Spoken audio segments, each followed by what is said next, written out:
एक बहू की कहानी यदि याद कर ली कभी भी गरीब नहीं रहोगे। जय श्री कृष्णा मित्रों, आज की कहानी बहुत ही समझने के लायक एवं जीवन में अमल करने के योग्य है। जिस कहानी में एक बहू की बुद्धिमानी के बारे में दर्शाया गया है कि जिस बहू ने अपनी ससुराल में आकर के एक नरक घर को स्वर्ग में बदल दिया। तो किसी ने कमाल की बात कही है मित्रों कि स्त्री चाहे तो नरक घर को स्वर्ग बना देती है और स्त्री अगर बिगड़ जाए तो स्वर्ग घर को शमशान बना देती है। आइए मित्रों इस कहानी पर गौर करते हैं। बस आपसे निवेदन है कि इसी तरीका से हमारी वीडियो की समाप्ति होने तक आप हमारे चैनल पर बने रहें। और यदि नए मेहमान दर्शक बन करके आए हैं, आपने अभी तक हमारा चैनल सब्सक्राइब नहीं किया है, तो आपसे अनुरोध करूंगा मित्रों कि आप हमारे इस चैनल को भी सब्सक्राइब जरूर कर लेना और बेल आइकन घंटी को भी अवश्य दबा देना, क्योंकि आपका एक सब्सक्राइब करना हमारे लिए बहुत महत्व रखता है। आइए मित्रों अधिक समय आपका नष्ट न करते हुए सीधे कहानी की ओर बढ़ते हैं। प्रिय दर्शकों, एक समय की बात है कि किसी गांव में एक गरीब व्यक्ति रहता था और वह व्यक्ति बहुत ही गरीब था। उसके 7 बेटे थे। इतना गरीब था कि उन्हें 2 वक्त की रोटी मिलना बहुत मुश्किल था। उनके पेट भी सही तरीका से किसी भी टाइम भर नहीं पाते थे। वो गरीब व्यक्ति अपने 7 बेटों को लेकर के एक राजा के यहाँ नौकरी करता था और राजा उस नौकरी के बदले में उसे प्रतिदिन 3 सेर जौ देता था, यानी 3 सेर जौ के दाने दिया करता था। वे 3 सेर जौ के दाने घर पे लेकर के आते थे, तब अपना भोजन बनाते थे।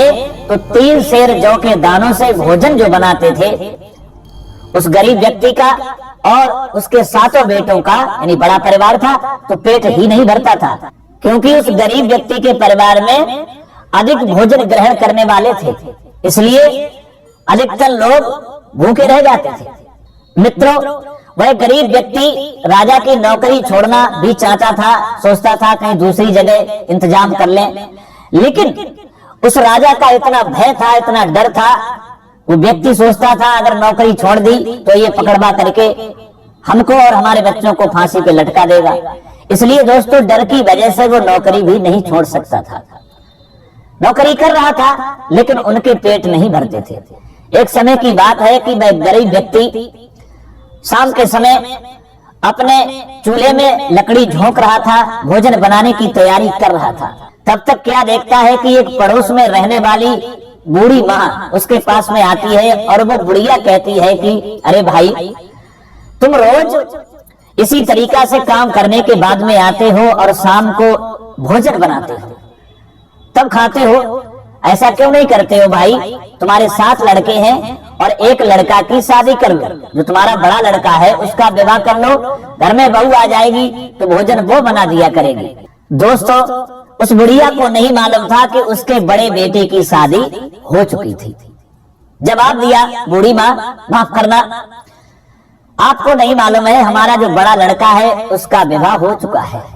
तब बुढ़िया कहने लगी, जब तुम्हारे बड़े लड़के का विवाह हो चुका है तो अपनी बहू को क्यों नहीं बुलाया? जवाब दिया बूढ़ी माँ, आप तो देख रही हैं कि हमारे घर पे इतना भी नहीं है, एक 4 पाए भी सही सलामत नहीं है जो बहू को बुला करके उस पे बैठा ले, और कोई ऐसे सही सलामत हमारे यहाँ वस्त्र भी नहीं है जिन वस्त्रों को बिछा करके और वो रात गुजार सके। और देख रही हो आप, इस तरीका से हमारी घर की कंडीशन है, मैं कैसे बुला लूं? बुढ़िया कहने लगी, अरे भाई, तुम्हारे लड़का की शादी हुए कितने दिन हो गए हैं? तब भाई गरीब व्यक्ति कहने लगा, बूढ़ी माँ, हमारे पुत्र की तो शादी हुए 2 साल हो गए हैं। बुढ़िया ने पूछा, तब से और अभी तक बहू नहीं आई? जवाब दिया, नहीं आई, मैंने बुलाया ही नहीं। बुढ़िया ने कहा, तो बुलवा लो। जवाब दिया बूढ़ी माँ, माफ करना, हमारे बेटा के पास सही सलामत वस्त्र भी नहीं है जिन वस्त्रों को पहन करके ससुराल में जाकर के हमारी बहू को बुला लाए। बुढ़िया ने कहा, ऐसी बात है भाई, तो आप परेशान मत होइए, हमारे साथ चलिए, वस्त्र मैं देती हूँ। दोस्तों, वह बुढ़िया उस गरीब व्यक्ति को लेकर के अपने घर पे गई और उसने वस्त्र दिए और कहा कि ये वस्त्रों को पहना करके अपने बेटे को ससुराल में भेज देना और बहू को बुलवा लेना। दोस्तों, वह गरीब व्यक्ति उन वस्त्रों को लेकर के अपने घर पे आता है, बड़े बेटे को बुलाता है सुबह के लिए और कहता है कि बेटे, ये वस्त्र पहन करके ससुराल में चले जाओ। और अपनी बहू को लिवा लाओ। दोस्तों, उन वस्त्रों को पहन करके वह गरीब व्यक्ति का बड़ा बेटा अपने ससुराल में पहुंचता है और ससुराल वालों ने जब उसको देखा तो उसकी बहुत ही खास खुशामद की।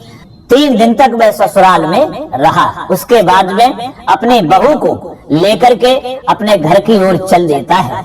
दोस्तों, जब वह अपनी बहू को लेकर के गांव के नजदीक आया तो उसने विचार किया कि हमारे घर पे टूटी चारपाई पड़ी हुई है, सही सलामत व्यवस्था भी नहीं है जो हम अपनी बहू को ले जा करके वहां बैठा लें। अगर हमारी बहू अभी घर पे जाएगी तो हमें शर्म से सर नीचे झुकाना पड़ेगा। उस गरीब के बेटे ने विचार किया, चलो हम बूढ़ी माँ के यहाँ अपनी बहू को रोक देते हैं। दोस्तों, वह अपनी बहू को लेकर के बुढ़िया के घर पे पहुंचा है और वहीं जाकर के अपनी बहू को रोक दिया और बहू को छोड़ करके अपने घर चला आया। इधर रात भर उसी बुढ़िया के पास में वो बहू रही। जब सवेरा होता है तब वह गरीब आदमी अपने 7 बेटों को लेकर के राजा के यहाँ नौकरी करने के लिए चला जाता है। इधर क्या होता है, बुढ़िया ने सोचा एक भी लड़का इस बहू को बुलाने के लिए नहीं आया, चलो मैं ही खुद इसकी ससुराल में इसके घर पे छोड़ करके आती हूँ। बुढ़िया ने कहा, बहू चलिए हम तुम्हारे घर पे तुम्हें छोड़ देती हूँ। बहू कहने लगी, माँ एक बात हमें ये बताओ, क्या ये हमारा घर नहीं है? दोस्तों, तब उस बुढ़िया ने सारी दास्तान उस बहू को समझाई। बहू को लेकर के बुढ़िया उसके घर पे गई।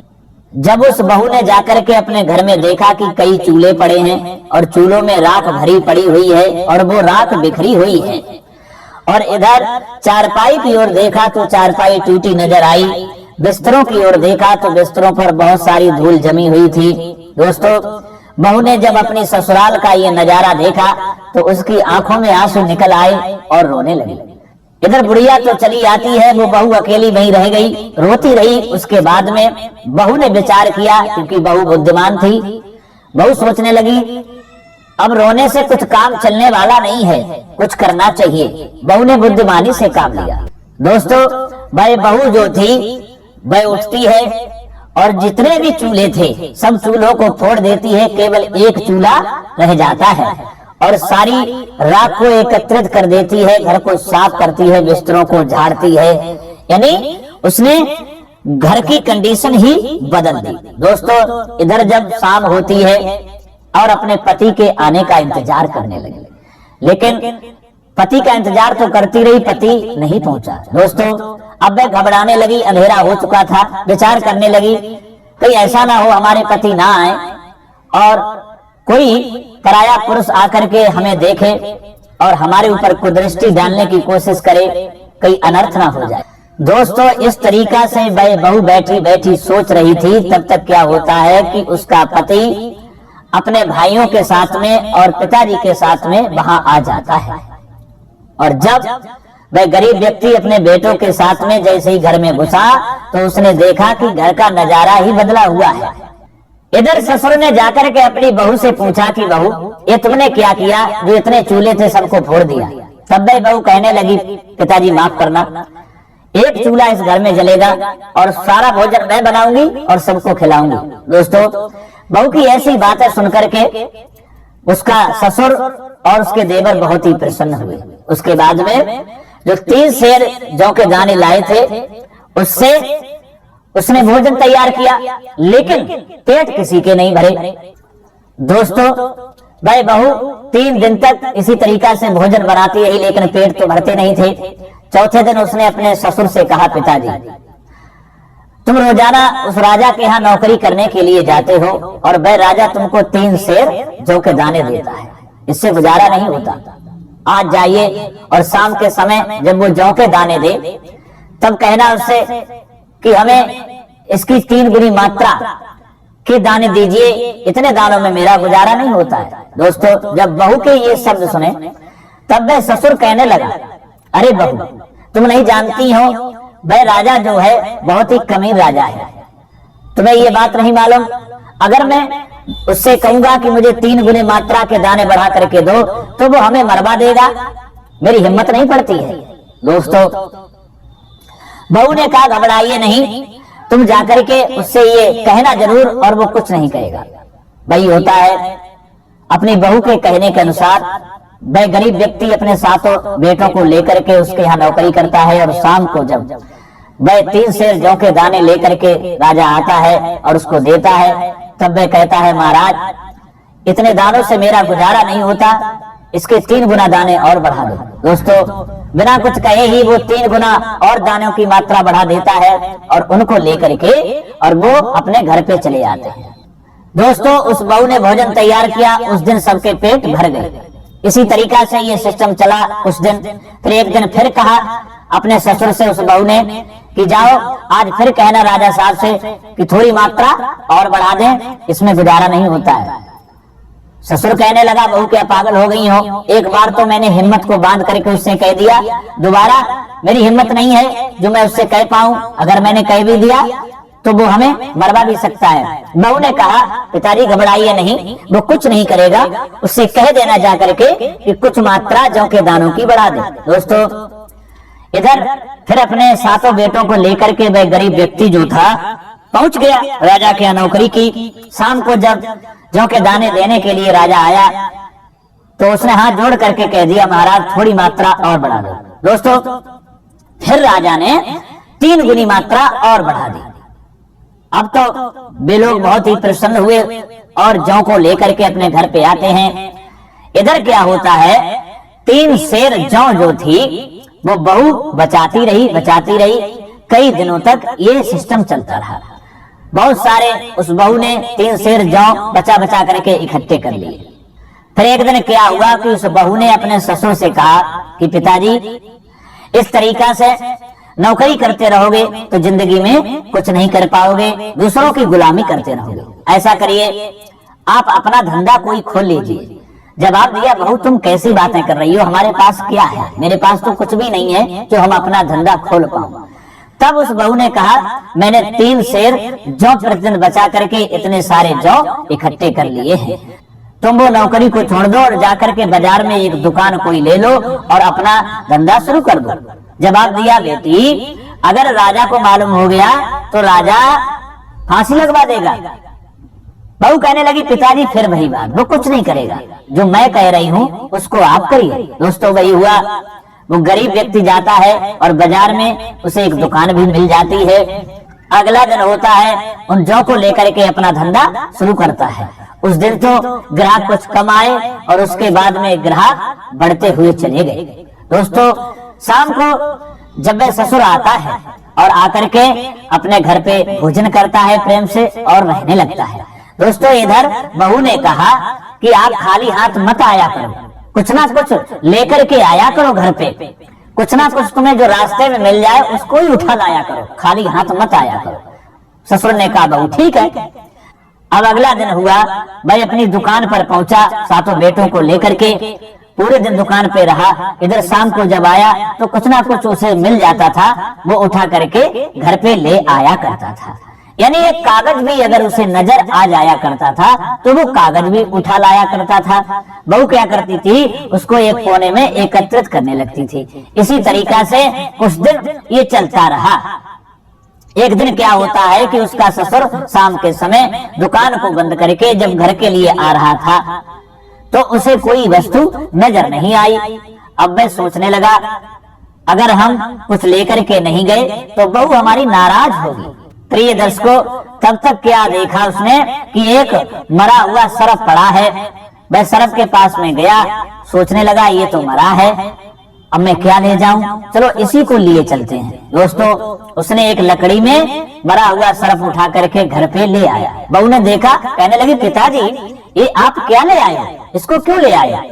जवाब दिया, बहू आपने कहा था कि कुछ ना कुछ लेकर के आया करो, खाली हाथ नहीं। अब मुझे कोई वस्तु ही नहीं मिली, केवल यही मरा हुआ पड़ा मिला, इसलिए मैं इसको ले आया। बहू ने कहा, ठीक है, अब ऐसा करो, इसको तुम छत के ऊपर फेंक दो।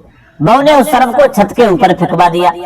इधर क्या होता है कि एक दिन एक चील उस राजा की रानी का हीरों का हार उठा करके आसमान में उड़ गई थी और वो वहीं छत के ऊपर से गुजरी। उसकी नजर उस सर्प के ऊपर पड़ गई तो दोस्तों, उसने वो हीरे का हार रानी का जो था वहीं छत पे छोड़ दिया और झपट्टा मार करके सर्प को उठा करके और आसमान की ओर उड़ गई।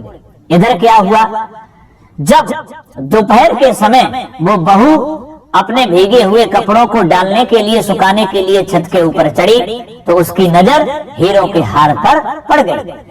इधर उसने वो हार चुपचाप उठाया और अपनी संदूक में रख दिया। अब इधर क्या हुआ कि ये बात पूरे शहर में फैल गई। राजा ने सबके लिए सूचित कर दिया कि पता लगाइए वो चील हार लेकर के कहाँ गई है, और वो हार जिसको मिल जाए वो हमारे यहाँ पहुंचा दे, क्योंकि मेरी रानी का हार है। और अगर जो भी व्यक्ति वह हार मेरे यहाँ लेकर के आएगा उसे मुंह मांगा इनाम दिया जाएगा। बंधुओं, इधर सारे शहर के लोग इनाम पाने के लिए उस हार की तलाश कर रहे हैं। दोस्तों, वो बात बहू को मालूम पड़ी कि राजा के पास जो हार लेकर के जाएगा उसे मुंह मांगा इनाम मिलेगा। कई दिनों तक राजा भाई इंतजार करता रहा कि कोई तो हार लेकर के आएगा, लेकिन कोई हार लेकर के नहीं पहुंचा। दोस्तों, तब राजा को गुस्सा आता है। राजा अपने सैनिकों से कहने लगा, मंत्री से कहा कि जल्दी से खबर करो कि हार कोई लेकर के नहीं आया, और अगर हार जिस किसी के पास में पाया गया तो इनाम की जगह उसे सजा दी जाए। ये भी बात जब बहू को मालूम पड़ी तो बहू ने एक दिन अपने ससुर से पूछा, क्या वह रानी का हार राजा को नहीं मिला? जवाब दिया नहीं मिला। जवाब दिया पता भी लगाया लेकिन फिर भी नहीं मिला।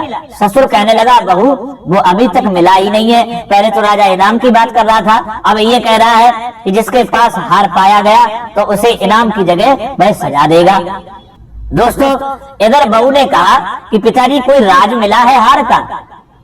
तब जवाब दिया बहू, ज्योतिषी लोग बताते हैं कि वह हार चील ने एक छत पे डाल दिया है। बहू ने बताया नहीं कि हार मेरे पास है। दोस्तों, फिर बहू ने कहा, आप ऐसा करिए, झूठ मूठ की पोथी पत्रा को लेकर के राजा के दरबार में पहुंच जाओ और वहां पोथी पत्रा को खोल करके और ये बताना कि वह हार जो हीरे का है वो छत के ऊपर नहीं है, वो राजा के महल के पीछे कूड़े में पड़ा हुआ है। और जब ये बहू के शब्द सुने तब वह गरीब व्यक्ति घबरा गया। जवाब दिया, पागल हो गई हो क्या? अरे मैं तो कुछ जानता भी नहीं हूँ, और राजा को अगर मेरे बारे में सही से मालूम हो गया तो मुझे वो जिंदा नहीं छोड़ेगा, मरवा देगा। बहू ने कहा, पिताजी घबराइए नहीं, मैं जो कह रही हूँ वो ही आप करिए, आप जाइए। दोस्तों, उस गरीब व्यक्ति ने अपनी बहू की बात पर विश्वास कर लिया, क्योंकि वो आज तक उस बहू के बताए हुए रास्ते पर ही चलता हुआ आ रहा था। पोथी पत्रा झूठ मूठ की लेकर के राजा के दरबार में पहुंचता है और वहां खोल लेता है और कहता है कि महाराज माफ करना, वो हार हीरे का छत के ऊपर नहीं है, वो हार आपके महल के पीछे जो कूड़ा है उसमें पड़ा हुआ है। दोस्तों, इधर राजा ने उसकी बात को जब सुना तो राजा ने अपने सिपाहियों को बुलवाया और कहा कि जाइए पीछे से कूड़े में हार ढूंढो कहाँ है। इधर सिपाहियों के जाने से पहले ही वो उस गरीब व्यक्ति की बहू हार को लेकर के और वहीं कूड़े में फेंक आई और चुपचाप अपने घर लौट आई। दोस्तों, इधर वे सिपाही हार ढूंढने के लिए जब वहां पीछे पहुंचे, वह हार उनको मिल गया और ला करके राजा को दे दिया। तब वह राजा उस गरीब व्यक्ति से बहुत प्रसन्न हुआ और कहा है कि तुम हमसे मुंह मांगा वरदान मांगो। तब वह गरीब व्यक्ति कहने लगा, राजा साहब माफ करिएगा, हम अपने घर में अपनी बहू से अपने बच्चों से सलाह करने के बाद में तब मांगूंगा। राजा ने कहा ठीक है, अपनी बहू से और बच्चों से सलाह ले आओ। दोस्तों, वह गरीब व्यक्ति अपने बहू के पास में आता है और कहता है कि बहू, अब वह मुंह मांगा इनाम मांगने को कह रहा है। तब बहू कहती है कि आप जाइए और उससे पहले त्रिवाचा भरवा लीजिए, उससे पहले वचन भरवा लीजिए कि हमने मांगा आपने ना दिया तो। जवाब दिया ठीक है, फिर क्या मांगे? तब बहू कहने लगी, तुम ये मांगो कि कुछ दिन के बाद में जो दीपावली आ रही है, धनतेरस से और दीपावली तक किसी के घर में दीपक नहीं जलेगा, अंधेरा ही अंधेरा रहेगा। और जब बहू के ये शब्द उस गरीब व्यक्ति ने सुने तब वह घबरा गया, पीछे को हट गया। अरे बहू, तुम्हें ये क्या करवाती हो? अगर राजा को मालूम हो गया तो सब घर को मरवा देगा। बहू ने कहा, घबराइए नहीं, मैं जो कह रही हूँ उसको आप करिए। दोस्तों, वही हुआ। वह गरीब व्यक्ति दरबार में पहुंचता है और राजा से कहता है, राजा साहब हमसे ये वचन भरिए, हमसे त्रिवाचा भरिए, हमने मांगा आपने ना दिया तो। राजा कहने लगा ठीक है, मैं वचन देता हूँ, आप जो मांगोगे वही मैं दूंगा। दोस्तों, तब वह व्यक्ति कहने लगा, जो कुछ दिन के बाद में दीपावली आ रही है, धनतेरस से और दीपावली तक किसी के घर में दीपक नहीं जलेगा, अंधेरा ही रहेगा, केवल हमारे घर पे दीपक चलेगा। दोस्तों, राजा ने जब ये सुना तो राजा को गुस्सा आया, कहने लगा, अरे पागल हो गए हो क्या तुम, ये क्या मांग रहे हो? जवाब दिया, नहीं तो आप इनकार कर दीजिए, बस हमें और कुछ नहीं चाहिए। दोस्तों, राजा तो वचन में बन चुका था, उसने कहा ठीक है, वही हुआ। इधर राजा ने पूरे शहर में आदेश करवा दिया, सूचना भिजवा दी कि धनतेरस से और दीपावली तक किसी के घर में कोई प्रकाश नहीं होगा, कोई दीपक नहीं जलेगा, केवल इस गरीब व्यक्ति के घर में दीपक जलेगा। दोस्तों, वही होता है। और जब धनतेरस आती है तो किसी के घर में दीपक नहीं जलता है, केवल उसी गरीब आदमी के घर में वो बहु दीपक को जलाती है। इधर जब शाम के समय माता लक्ष्मी रिद्धि सिद्धि को लेकर के उस शहर में आती हैं, तो माता लक्ष्मी ने देखा कि पूरे शहर में अंधेरा है। रिद्धि सिद्धि से कहा, ये क्या बात है? तो रिद्धि सिद्धि ने सारा हाल बता दिया। दोस्तों, आपको तो मालूम है कि लक्ष्मी वहीं ठहरती है, वहीं रुकती है जहां प्रकाश होता है। अब लक्ष्मी रिद्धि सिद्धि को लेकर के और प्रकाश को उस शहर में ढूंढने लगी, क्योंकि पूरे शहर में तो अंधेरा ही अंधेरा था। प्रकाश को ढूंढती भई आगे को जब लक्ष्मी बड़ी है तो क्या देखा है कि उसी गरीब के घर में एक घी का दीपक चल रहा है। दोस्तों, सब उस गरीब के घर वाले सो रहे थे, बहू भी सोने ही जा रही थी। इधर लक्ष्मी माँ जाकर के उसी के घर में बैठ जाती हैं और बहू की भी आंख लग चुकी थी। दोस्तों, लक्ष्मी माँ ने क्या किया कि उसी जगह पर, जो गरीब का घर था, उसी जगह पर एक बड़ा ही सुंदर मकान, बड़ा ही सुंदर घर बना करके तैयार कर दिया, जो महल के समान दिख रहा था। इधर बहू की आंख जब खुल जाती है तो बहू ने देखा, अरे हमारा ये घर इतना सुंदर। फिर उसने अपने पति और ससुर को जगाया, अपने देवरों को जगाया, और जब ये देखा तो सब प्रसन्न हुए और खुशी के आंसू सबकी आंखों में निकलने लगे। दोस्तों, इस तरीका से माता लक्ष्मी ने उसका घर एक महल के समान बना दिया। इधर 3 दिन इसी तरीका से गुजर जाते हैं, दीपावली भी अंधेरे में ही हो जाती है। अब दीपावली पूरी हो गई और उसके बाद में उसने अपने ससुर को बुलाया और कहा कि अब तुम राजा के पास में चले जाओ। ससुर कहने लगा, राजा के पास में जाएंगे, राजा नाराज होगा, वो हमें मरवा देगा। दोस्तों, बहू ने कहा, ये मैं भी जानती हूँ कि राजा नाराज होगा, लेकिन आप जाइए, अब उसे मनाना भी है और उससे कहना कि अंधेरा 3 दिन के लिए इसलिए रखवाया था क्योंकि बहुत बड़ी आपत्ति आपके शहर पर आने वाली थी और वो आपत्ति अंधेरे में नहीं आई और वो आपत्ति टल गई। दोस्तों, वही हुआ। वह गरीब व्यक्ति पहुंचता है राजा के पास में। राजा बहुत ही क्रोध में था, हाथ जोड़ करके कहने लगा, महाराज माफ करना, इन 3 दिनों में जो अंधेरा इस शहर में रखवाया गया था, किसी के घर में दीपक नहीं जलवाया था, इसका कारण ये था कि आपके शहर पर बहुत बड़ी आपत्ति आने वाली थी और वो आपत्ति अंधेरे में नहीं आई, अंधेरे को देख करके वो चली गई, यानी टल गई। अब आप नाराज मत होइए। दोस्तों, ये सुनकर के वह राजा प्रसन्न होता है। उसके बाद में बहुत सारा उसे इनाम देता है और इनाम को लेकर के वह गरीब व्यक्ति अपने घर पे आता है। अब उसका घर नरक नहीं था, वो गरीब नहीं था, अब उसकी गिनती अमीरों में होने लगी।